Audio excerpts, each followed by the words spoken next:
Hi, you are watching Pinoy Scoop, your daily entertainment news channel in the Philippines.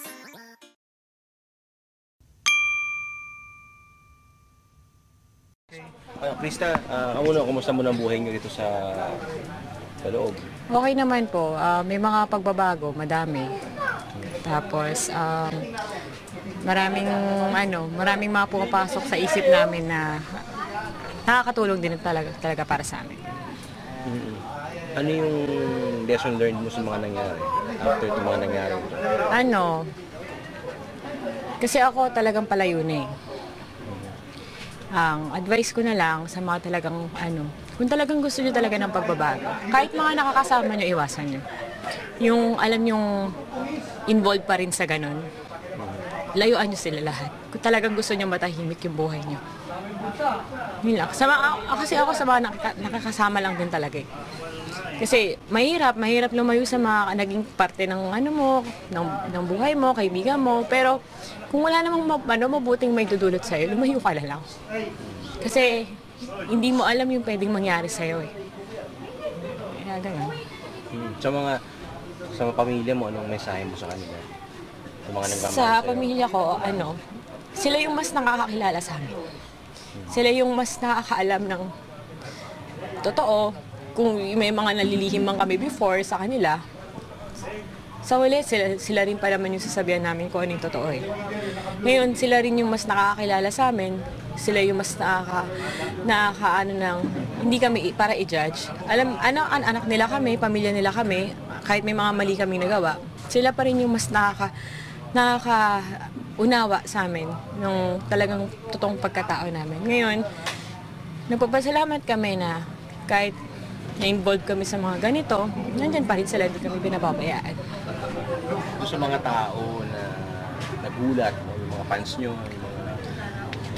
Actually, wala naman din kami para sabihin sa kanila tungkol sa issue or what. Pero, yun lang, masasabi ko lang sa mga talagang sumusuporta sa akin na sana, yung mga talagang naniniwala pa sa akin, yung talagang mga may idolo pa. Sana wag silang mag-stick doon sa kung ano man yung nakita nila, sa kung ano man yung mga napanood nila. Basta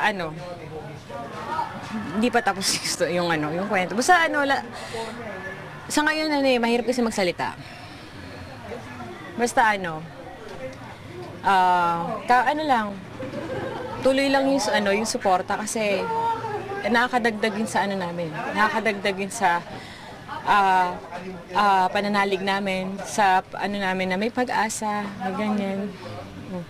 Diba lahat naman tayo nagkakamali eh. Lahat din naman tayo, kahit naman hindi natin pagkakamali pa rin natin yung bakit tayo napunta sa ganito.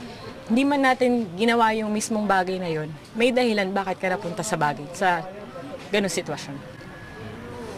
Yung buhay nyo rito, kanina nakita ko parang may picture na kayo, no? Oo, hindi ko ginagawa yun. Parang ni-require kayo or kung saan loob nyo lang? Naman yun eh. Parang creativity nyo, ba? Lahat naman ng mga pinapagawa sa amin dito, lahat naman ng mga sinasabi sa amin dito, lahat ng mga sermon sa amin dito, lahat naman yun, may dahilan. Kasi sa labas, freedom ka, diba? So parang, you can do whatever you want, mga ganyan. Pero dito kasi, wala kang choice. Pero at the end of the day, ma-realize mo, bakit? Diba? Ang daming, tulad na lang dun sa pagbubunot. Hindi naman ako nagbubunot na ganyan. So, totoo lang, may mga allergy pa ako sa ganyan. Pero, alam mo yung mapapasok sa utak mo na ganitong bagay ginagawa ko. Bakit? Nung mga time na nasa labas ako, bakit? Diba? Ba't di ko naiisip yung mga ganito? Imbis na tumutulong ako sa mga gawaing bahay. Although ako yung nagsusupport sa sarili ko, sa ko, talagang ako din yung nagkatrabaho para sa Pero ibig sabihin, ang daming mas nakakabuting gawin kaysa makisama sa mga alam mong bad influence naman. Na yan tuloy, kaya ka nakapunta sa ganitong sitwasyon kasi Sisisi ka pa sa nangyari? Sa mga nangyari ka?